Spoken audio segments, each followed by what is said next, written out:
This is the first, this kind of little introduction, okay? Okay. Antoine Humeau a enquêté pour nous sur les habitudes de consommation de la clientèle des bars et des restaurants et sur la pratique du pourboire. Écoutons ces entretiens. Antoine Humeau a enquêté pour nous sur les habitudes de consommation de la clientèle des bars et des restaurants et sur la pratique du pourboire. Écoutons ces entretiens. So how are we doing, Donna? Yes, Sandeep. Let me, if anyone's having trouble, let me say one thing and then you can play it one more time. Sure. It may be difficult at the beginning because it's a proper name and she begins with her name, Antoine Humeau. And then everything after that I think is easier to hear. But if you don't know that that's a proper name, and I would not necessarily at the beginning, it would have thrown me. After that it's a enquête and you could continue. Yeah. But Antoine Humeau. After that, I think it's not so hard to hear, but others may have different opinion. Go ahead. Yeah. Donna, what percent do you think? You know, I couldn't see the script when you were playing it. And that was intentional? If you could play it one more time while I'm looking. Sure. Yeah. So what we'll do now is you tell us what you hear now when you try to follow along. Yeah. How about that? Sure. That's what's interesting to me. So you can see the script now, right? Yeah. Okay, let's play it. We'll play it twice. Antoine Humeau a enquêté pour nous sur les habitudes de consommation de la clientèle des bars et des restaurants et sur la pratique du pourboire. Écoutons ces entretiens. Antoine Humeau a enquêté... Tell us. I forgot you said you were going to play it twice. Sorry. No problem. You want me to play? I'll play it again. Antoine Humeau a enquêté pour nous sur les habitudes de consommation de la clientèle des bars et des restaurants et sur la pratique du pourboire. Écoutons ces entretiens. I can hear everything when I see this script with it. And I'm a beginner, just so you know. Okay. So I'm not the best by any means, but I thought it was really clear and crisp. I heard everything, including that duh. Okay. Yeah. Okay, good. So it seemed quite clear. Yeah. I mean, it seemed more clear than usual when you hear podcasts and stuff like that. Yeah, it's about to not get clear. Okay, good. Okay. I'm a beginner too, Donna. Okay, so let's listen to this one. I'll play the first paragraph of the next track, which you cannot see yet, okay? I'll just play it twice just to give you a chance to not know anything yet, okay? So let's do that. David, go ahead. If I'm looking at track section 2, is that what you're going to play? Let's just give a warning. Thierry Landel, it begins again with a name, with a proper name. Right. So Thierry Landel, and then you can listen for what's going to be said. That would be helpful to know that there's a name there. So the name is Thierry Landel, right? Landel. Thierry Landel, vous êtes gérant du Bibulus à Angers. Racontez-moi quelles sont les habitudes de consommation ici des gens qui viennent dans votre établissement. Qu'est-ce qu'ils ont l'habitude de consommer? I'll play once more. Thierry Landel, vous êtes gérant du Bibulus à Angers. Racontez-moi quelles sont les habitudes de consommation ici des gens qui viennent dans votre établissement. Qu'est-ce qu'ils ont l'habitude de consommer? This one, I think. Were they talking consommé soup? Are they talking about soup? About soup? No. They're talking about consumption of alcohol and tipping on food and alcohol. Right. Yeah. But again, you got a proper name. There's a bar named the Bibulus, and it's Angers. It's in a city. So proper names are always. They're hard. I got most of it, but I think I missed a couple of really important verbs, and so I have the gist of it. but it's not like I didn't hear the words. I heard the words. I put together that you're the manager of, but I thought de Bibulu was something like a job. That's what it was. And then after that, it was easy, I thought. Okay. Let's play. So what I like to do is I like to maybe listen once or twice to see just if I got lucky this time. Is this something I can understand? And then what I'll do is I'll start reading along, make sure I can follow along the words. And then for me, these are both steps that we do before the real learning takes place. The real learning takes place later when I'm in my car or when I'm cutting up vegetables and I'm listening to the story. And I'm seeing if I understand all that. Okay, so what we're doing now is the second step that's before the real learning takes place, in my opinion, where I'm following along with the. So I'll play this twice, this first paragraph. Thierry Landel, vous êtes gérant du Bibulus à Angers. Racontez-moi quelles sont les habitudes de consommation ici des gens qui viennent dans votre établissement. Qu'est-ce qu'ils ont l'habitude de consommer? Thierry Landel, vous êtes gérant du Bibulus à Angers. Racontez-moi quelles sont les habitudes de consommation ici des gens qui viennent dans votre établissement. Qu'est-ce qu'ils ont l'habitude de consommer? This person speaks quickly, in my opinion. Any other comments or questions on that? I would just comment that as usual, votre établissement, they don't separate the votre établissement, but that that will always follow into a vowel sound afterwards, without a doubt. So that may or may not interfere with someone's initial learning. But if you're speaking it, you should never say dans votre établissement unless you're really going super slow. It would be dans votre établissement. Mm-hmm. Does anybody want to rehear that? I would love to hear it one more time. The whole thing? Sure. Let's do it goes fast. Okay. Right, and then we might concentrate on votre établissement, see how that here. Thierry Landel, vous êtes gérant du Bibulus à Angers. Racontez-moi quelles sont les habitudes de consommation ici des gens qui viennent dans votre établissement. Qu'est-ce qu'ils ont l'habitude de consommer? Les gens qui viennent dans votre établissement.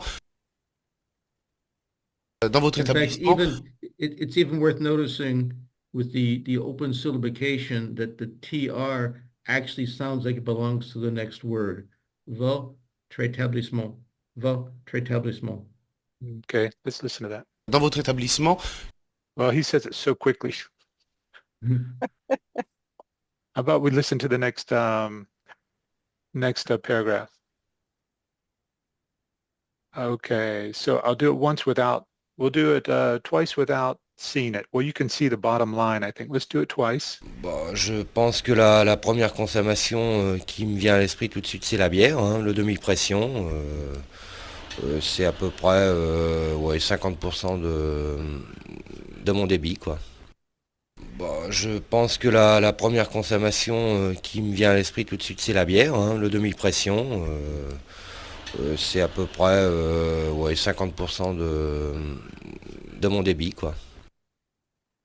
All right. Any thoughts on that? I liked the pace of his speaking better. Easier for me as a beginner to. Right. So, I saw the que me vient à l'esprit. That was in another one of the interviews that you have as well. And is that the way that everyday people speak on the street when they say it occurs to me? It is everyday speech. Okay. It's not, he's not putting on a show for us. Okay. Yeah. I wanted to see that this right here, you might not hear the me. I probably not qui me vient, probably. Qui me vient à l'esprit, peut-être, maybe. Do you want to hear that? Yes, please. Première, maybe about here. Qui me vient à l'esprit tout de suite, c'est la bière, hein, le demi. qui me vient à l'esprit, qui me vient à l'esprit, qui me vient à l'esprit tout de Kimia, suite, qui me vient à l'esprit tout de suite. Qui me vient. Yeah. What I don't hear is the V in vient. Ah, I hear mien or something like that. ah. Qui me vient à l'esprit tout de suite. So he's closing his mouth there. You could say, sometimes what can help you yeah, get the sound yeah, pattern here is yeah. if you try to figure out how it should sound and then how it does sound and go from one to the other. Like if you were to say, qui me vient, how does that become what I'm hearing? And often you'll just drop vowel sounds. So qui me vient, qui me vient, qui me vient. And I bet Ray has something to say about that because Ray, Well, just slightly, and well, there are times that some vowel sounds get dropped, but the muties in particular typically get dropped, and there's some rules for that, but lots of them get dropped. Let's just say for the moment. And so what you do is just get used to it. Yeah, go ahead, Ray. Yeah, you get used to it after a while, but you would rarely drop an ah sound for the letter A or something. But in any case, I would treat this the same way that I said before if I were trying to speak it. And in my experience, the more I can speak things like I think they should be spoken, the better my ear gets at hearing them. I think it's a back and forth process. So I would say the key, and then I would form the M, but not try to say it. Qui, close for the M, qui vient, qui vient. But not Kim vient. Don't make a real sound for the M at the end of the first syllable. Not Kim vient. Just qui, lightly touch for the M sound. Qui vient. Qui vient. Yeah. And I think that's what he's. Yeah. Okay. I think that's what he's doing. Qui vient. Yes. And because the V sound is a very soft sound, so you might not pick it up at first. You may hear the M more than the V, but that's what's. It's actually the V that's controlling the sound. Qui vient. And Donna, that you may have actually been asking us a question. Do we hear the V? Well, I mean, kind of both. I was kind of commenting and wondering, am I the only one hearing it like that? Let's listen again. We're going to go from, I think I'm going to go from qui all the way to the end of tout de suite. Qui me vient à l'esprit tout de suite. Qui me vient à l'esprit tout de suite. Qui me vient à l'esprit tout de suite. Qui me vient à l'esprit tout de suite. Qui me vient à l'esprit tout de suite. So I have the problem that I constantly have of, do I hear it or do I think I hear it because I know how it's spelled? Right. I think I hear it now. I hear it now. The first time I didn't hear it. Me too.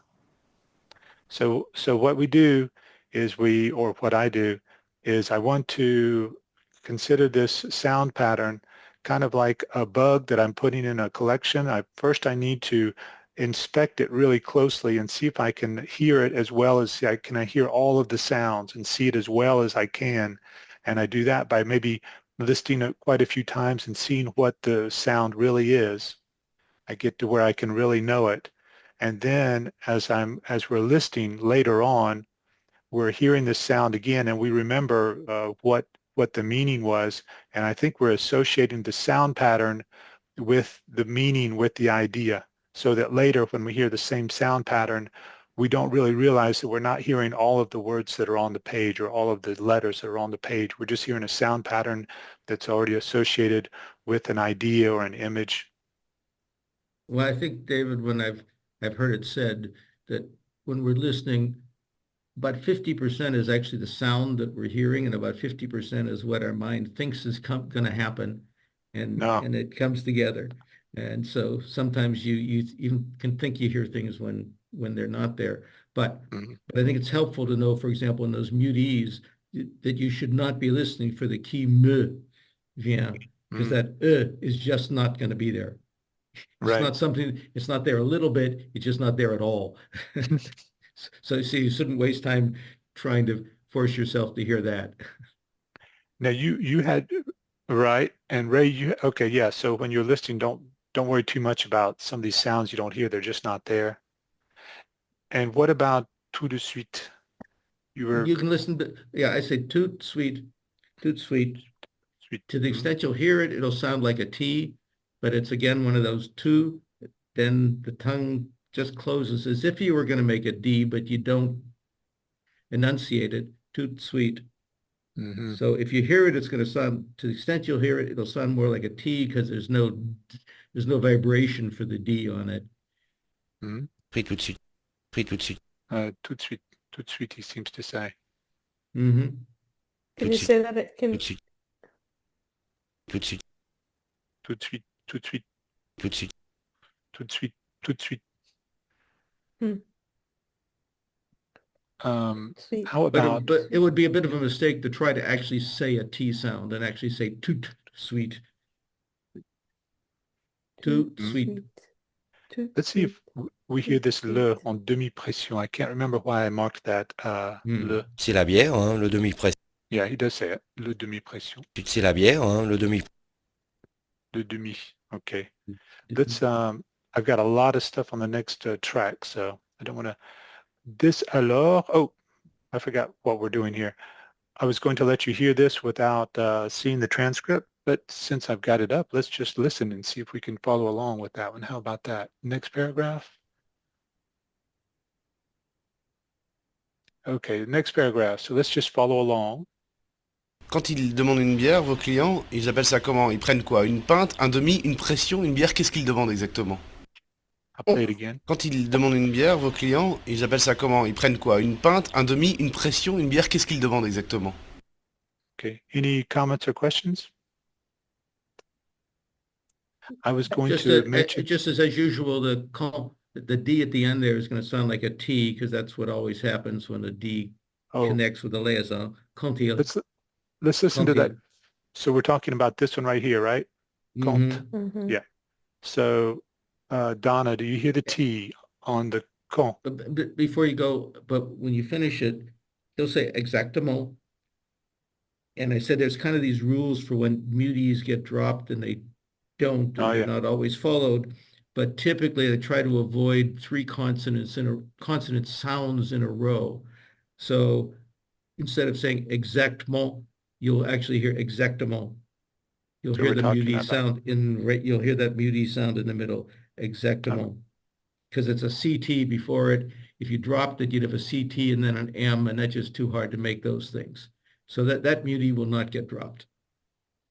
So we're going to listen to con, and we're going to listen for a T, and then we'll come to exactement. Quand ils demandent une bière, vos clients, quand ils demandent une bière. Everybody hears the T? Yes.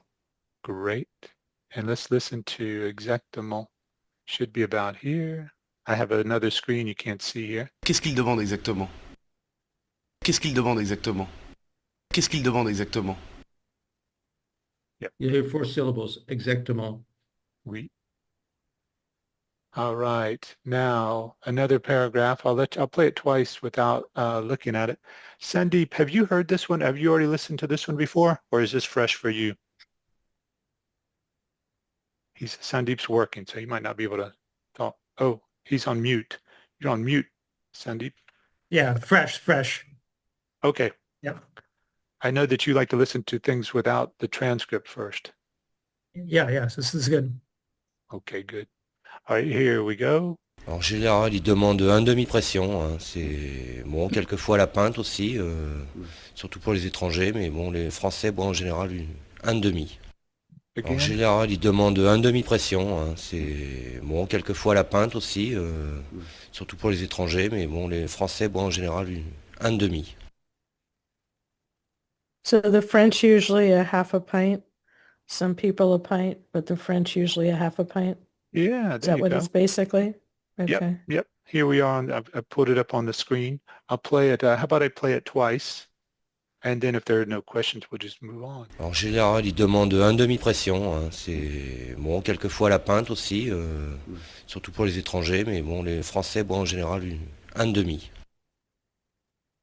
En général, ils demandent un demi-pression. Hein. C'est bon, quelquefois la pinte aussi, surtout pour les étrangers, mais bon, les Français boivent en général un demi. This alors here is debatable. The alors and then en général. I just want to learn how to say that, the en and the général. En général. En général. En général. So what I do is gêné, when I am Gêné. Okay. I'm keeping the tip of my tongue against the inside of my lower teeth, and for the ne, I'm touching a part that's about a centimeter back from the tip to the roof of my mouth. And I'm doing this without thinking about whether this follows the rules. And I know Ray will know, but that's just the way I pronounce that, is général, gêné, gêné. But I remember it being a word that I had because it's a word they're I had a both lot of trouble with in the past. Yeah, I do. Because it's that soft G with the E accent aigu. G. Is that, can you say G? Général. That sounds good to me. Général. Alors, en général. I think that second on was very hard to hear after bon. After c'est bon, I wait. The After bottom, third line there. L'étranger mais bon, les Français. Yeah, between bon bon général, un général, demi. that on is. He's not not sure if I heard speaking. that. Let's see if we can hear that. Now, I think it's not very loud. Surtout pour les étrangers, mais bon, les Français, bon, en général, un demi. Okay. So it's very clear if you're just used to hearing that type of thing, but let's listen again. Surtout pour les étrangers, mais bon, les Français, bon, en général, un demi. Surtout pour les étrangers, mais bon, les Français, bon, en général, un demi. Yeah, I keep hearing bon general. I just miss the on, unless it's. Yeah, let's see if we can hear the on. Let me see if I can help you hear it. That's why we're here. Let's see. So this is the very end. This was, what does he say? Un demi. That's probably un demi right there. And this is probably... Français, bon, en général, Bon, du français. That's probably the C. Bon. Français, bon, en général, un demi. C'est-à-dire? Bon, en général, bon, en général, Okay. So. Bon, en général, Ça, c'est bon en général. Bon, en général, That's hard.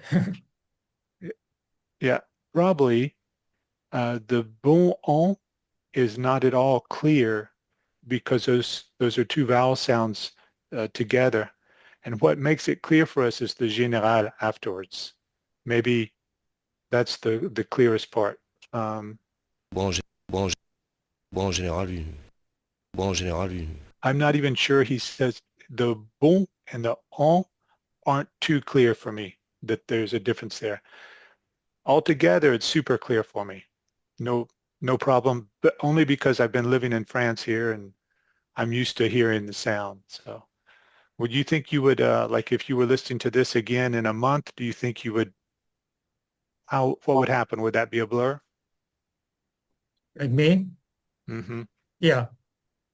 It would be a... I mean, I would know he's been bon on general if I had to write it out or something, but I would hear basically B. I would hear bon general. But I would think maybe he didn't say the on, it just was like B apostrophe EN. Oh, yeah. Yeah. Bon, en général, Bon, en général, You too, Donna? Bon, en général, Yep. I 100% agree with Sandeep. Bon, en général, Let's see here. Bon. That's the bon. Bon. Bon. Bon. Bon. Bon. Bon. Yeah, I know Ray had stepped out. Did you see this, Ray? What we're talking about? Yeah, bon. I think it's really quick there. I think as he goes from the all to the bon, I think he's pushing out that little all, but it's really hard to hear because there's two vowels with no separation. I mean, and one of the things the French do when there's two vowels they do not put a glottal stop in between them. So he's not going to say bon, bon. He's not going to do that. Bon, bon. And because the sounds are so close for those nasals for our ears, I think it's really hard to pick them up as separate. Yeah, I mean, is he saying them separate though? Well, no, it's just for me. It's just one flowing into the other. There's probably a slight change in the mouth that's going through. I think there's a little change in the mouth, and what they'll do with this two vowels when that happens is you might get a little extra puff of air or something in there to push the second one out just a bit. So I thought I could maybe, and I may be fooling myself, to hear if I'm hearing that little bit of change in the mouth position between bon général instead of bon général, or bon général. I think I might hear that little extra vowel, but I may be fooling myself. Well, I would just think as a non-native, it's a perfect place for a liaison. You can make a hard N and it'd be very simple for everybody. That he could do something. You know? Oh yeah. Oh, it'd be easy for us. I don't know if these French, they make it hard. But... Well, but although if just to pass a little thing, if you did liaison on bon, there are times to do that and it becomes bon, which is why we have bon anniversaire. Even though it's written, if you see the words, it's bon anniversaire, but when it's spoken, it gets denasalized and liaisoned, and it's bon anniversaire. Let's move on. Side note, yeah. You know, for a long time I thought anniversaire was feminine because we always say bon anniversaire out loud. And that's what I heard, so I thought it was feminine too. You too, yeah. Yeah. Thanks. I'm surprised. Okay, let's play this one. Oh, go ahead, Ray. As in bon appetit. Bon appetit. Yeah. We'll play the next paragraph twice. C'est-à-dire qu'on soit français ou étranger, si on veut se faire comprendre, on dit un demi s'il vous plaît et ça marche.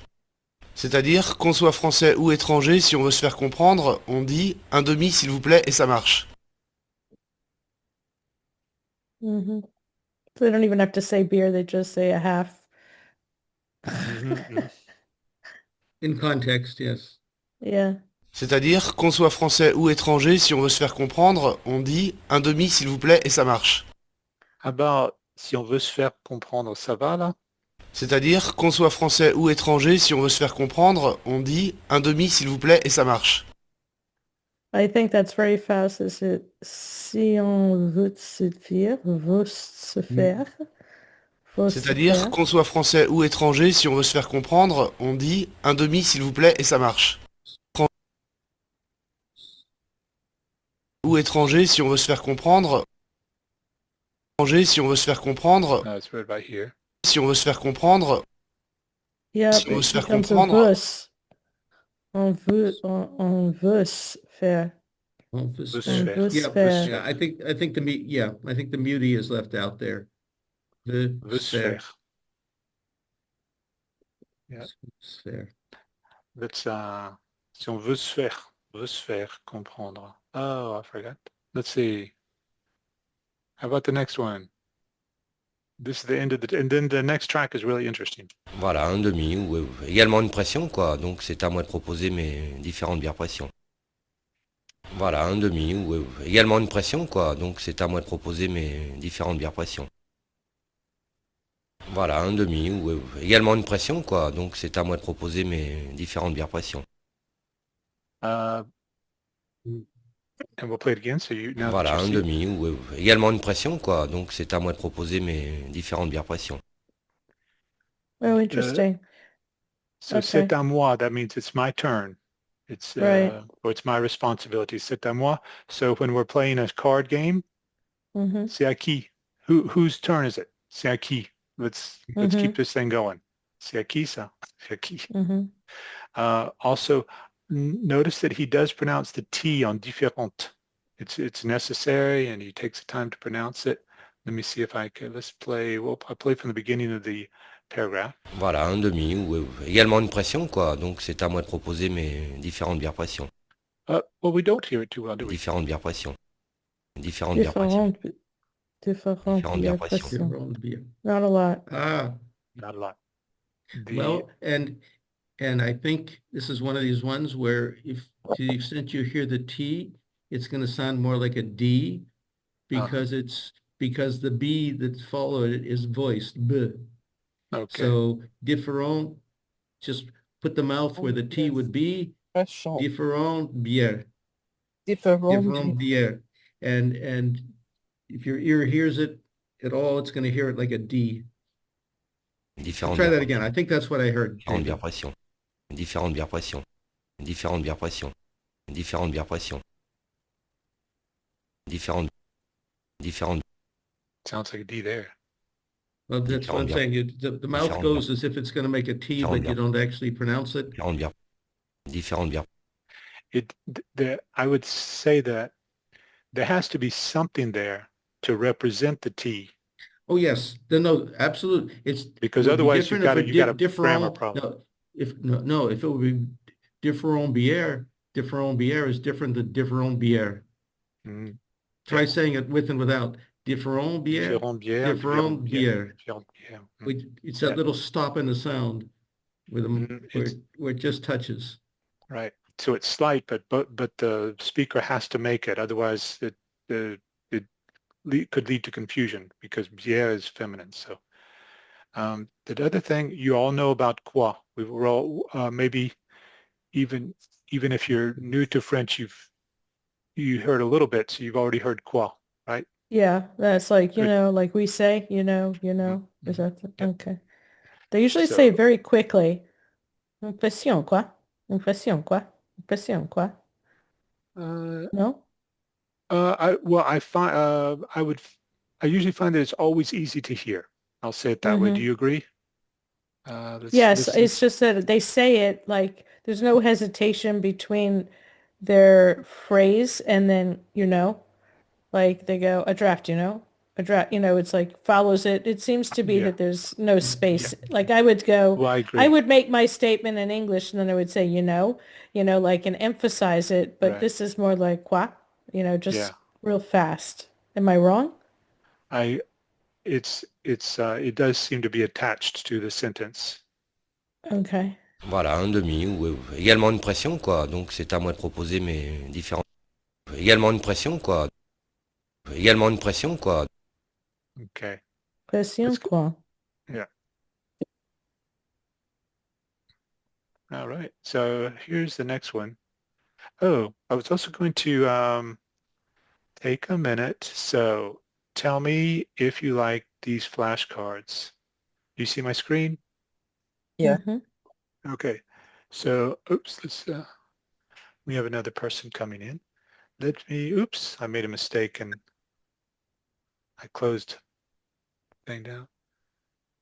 So Amy and Sandeep were nice enough to take a look at the flashcards, and I'm trying to get a balance between too easy and ridiculous, because what happens a lot on flashcards is, I think we're opening here, is I don't want the flashcards to be, I don't want them to have two answers, because I don't want you to say, if we have a fill in the blank and you use a word that's correct in French, but I was thinking of a different word, then on my flashcard it's going to say you're wrong even though you're correct. And so I'm trying to avoid that type of thing. Let me do one other thing here. So une pratique régulière est nécessaire.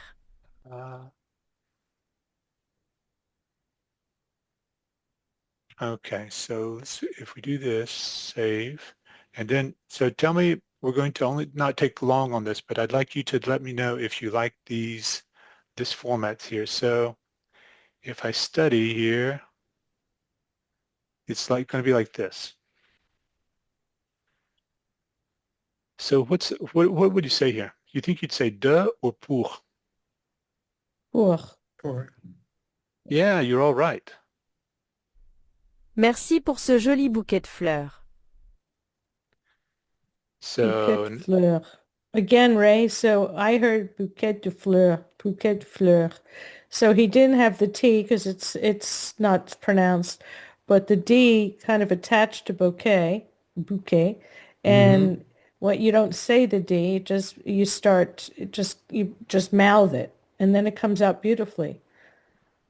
I Ce think you're joli absolutely bouquet de right. fleurs. I didn't even, and to the extent you hear it, it's going to sound like a T because F is voiceless as opposed to V.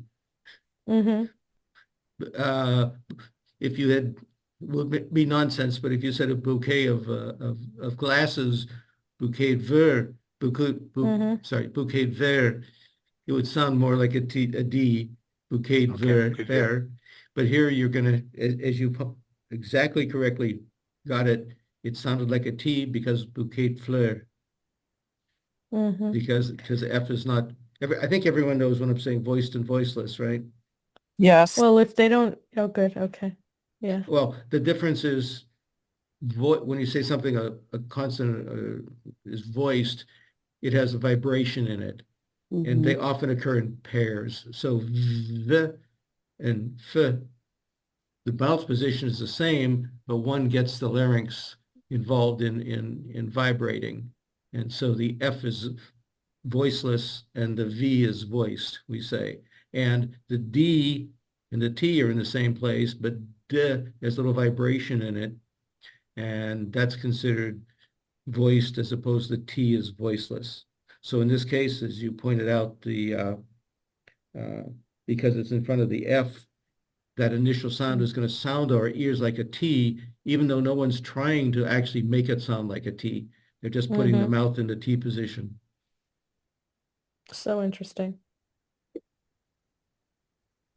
Merci pour les chocolats que vous avez offerts. Let me see if I could find another one for you. Okay, so what's this one? Anybody know the answer? It starts with a C. Du coup? No. Consommateur. Choisi. Consommateur. So we're trying to, so the idea with these flashcards is to translate the English and what would we say in French. And what I'm trying to do to make sure that there are not two correct answers is I'm giving you the first letter of the word. So it's a word that starts with C, and Ray got it. C'est le choix du consommateur. That's perfect. Yeah, that's really These are going to be okay? Yeah. This format? In some cases where you're doing things like this one and you're looking for a preposition, you could in parentheses afterwards give some alternatives and let somebody pick one so that they know what you're trying, sort of what you're trying to do. But maybe not. That's an idea. Just a thought that there may be some cases where you... Right. And David, I think as a beginner, that first letter helps. It's very helpful for a beginner. Right. Okay. Now what I did for like this one here, I gave a rule to that if I give you the first letter and it's an A, then I'm giving you the answer. So I don't give you the first letter on prepositions. So well, my suggestion, you might in some cases want to give a choice of prepositions afterwards. So it's more like a multiple choice and they can pick the one that seems appropriate. Right. Prepositions that might be helpful. Tricky. Might be helpful. Or if you're doing them on flashcards, you're going to know pretty quickly if you're running through them. You're going to just learn. What do you think? Because I'm thinking about my call. I've got a technical problem on giving you that choice. It's going to make things complicated for me. Oh, I mean, you wouldn't have to change the answer. They wouldn't have to pick the choice. You could just in parentheses afterwards give them what the choices were. Yeah. So what's the answer to this one? I think it's I think that's what he was saying. Okay, well, so good. So you think it's but this one, merci. Well, you would learn because of my flashcards I've got. Merci is always going to be either de or pour. Merci de, merci pour. It's going to be one or the other. Merci de I was bien. gonna say de. De bien. No. Oui, that's de, I think. Merci de bien vouloir me répondre rapidement. And then I've got, on some of these, I've got a little hint here, little thing to take a look at. So what do you think this one might be? Es-tu habitué? Yeah. Es-tu, okay. Es-tu habitué à conduire ici? Yay.